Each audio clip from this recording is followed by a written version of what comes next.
La incorrección de tratar al sector laboral como si fuese un mercado ha tenido consecuencias verdaderamente graves para la mayor parte de las economías de mercado del mundo a lo largo de los años. Esas consecuencias se han traducido en los siguientes fenómenos.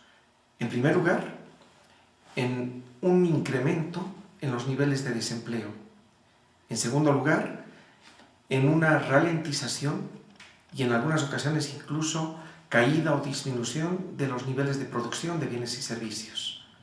En tercer lugar, en el empobrecimiento y en el crecimiento de la desigualdad. El mecanismo que ha servido de transmisión de ese error conceptual hacia estos fenómenos ha sido básicamente la política económica y de manera paralela los procesos de negociación salarial. La política económica porque ha estado dominada por el criterio de que disminuyendo los salarios reales se estimularía a las empresas a contratar a más gente y de esa manera se las estimularía también a elevar sus niveles de producción. El resultado ha sido exactamente el contrario. La disminución de los salarios reales a lo largo del tiempo ha significado, en primer lugar, una contracción de las percepciones de los hogares y con esa contracción una caída de las ventas de las empresas.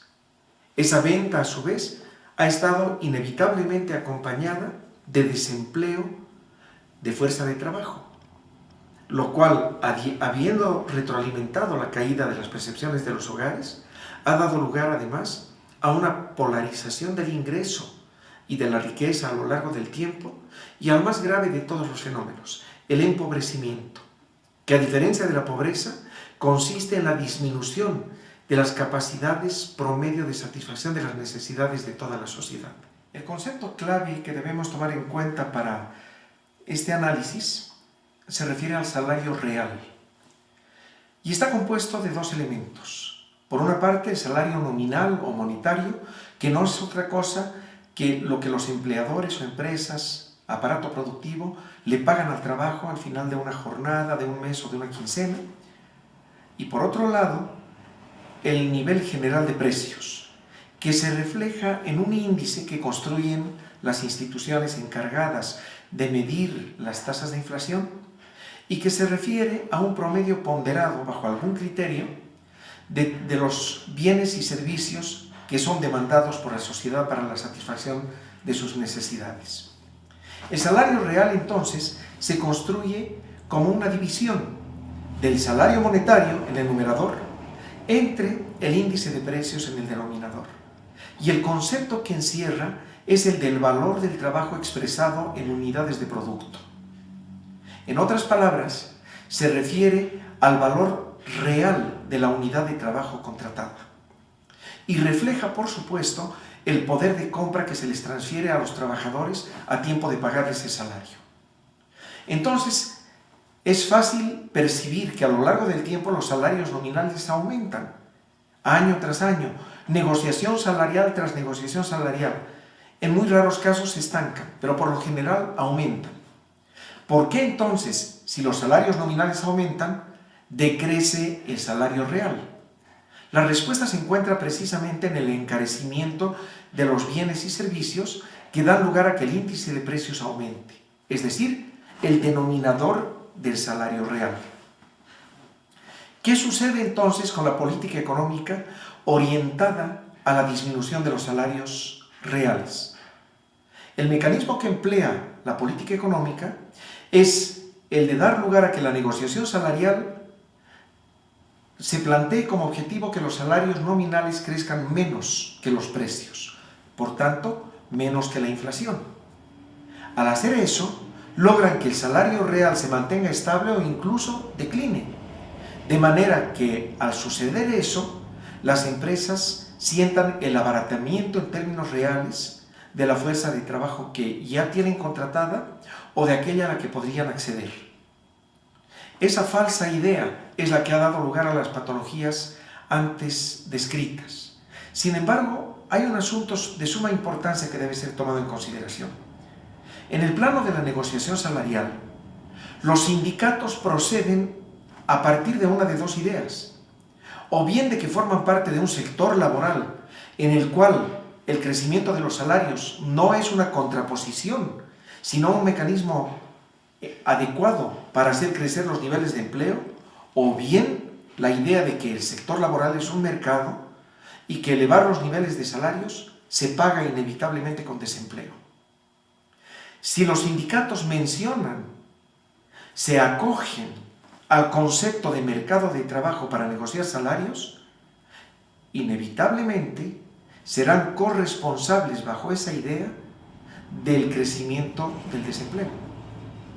Los sindicatos entonces deberían aceptar con denuedo la disminución en los salarios nominales, incluso si tal cosa traería consigo el incremento en los salarios reales. Pero no es así.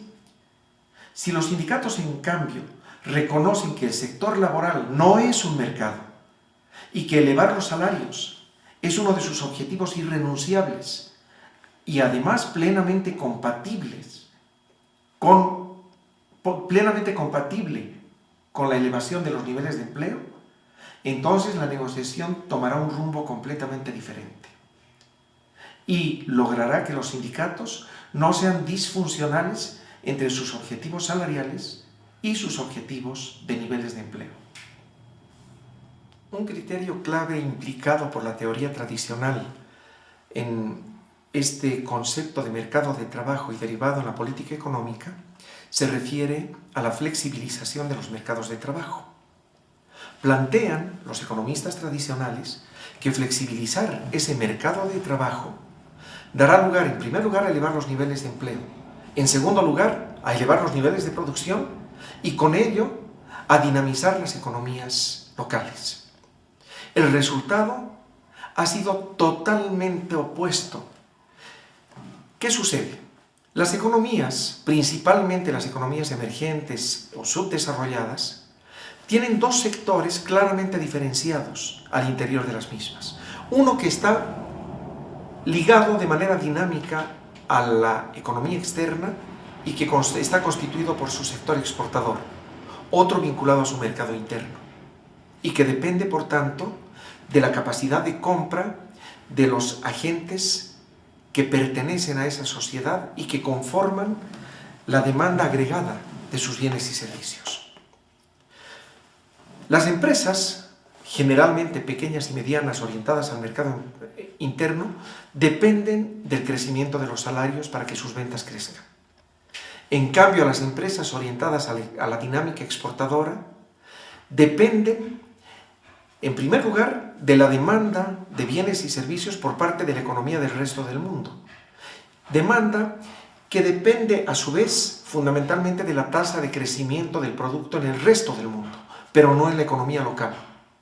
Entonces, para que ese sector se favorezca de las condiciones de la economía local en su propósito de dinámica exportadora, procura tres objetivos que han servido a su vez de base para atraer inversión extranjera directa y acogerla con visos de estabilidad. En primer lugar, salarios disminuidos o, dícense, competitivos a nivel internacional. En segundo lugar, servicios baratos y en tercer lugar, paraíso fiscal, es decir, muy bajas o nulas tasas impositivas. Esto lo que ha traído consigo ha sido naturalmente un incremento de la pobreza a niveles insospechables, resultantes de la dinámica exportadora. Por el lado del mercado interno, la competencia entre un sector que se nutre de salarios bajos y otro que necesita salarios elevados ha dado lugar a que la pequeña y mediana empresas orientadas a los mercados internos hayan visto secarse sus posibilidades de consolidación y de expansión.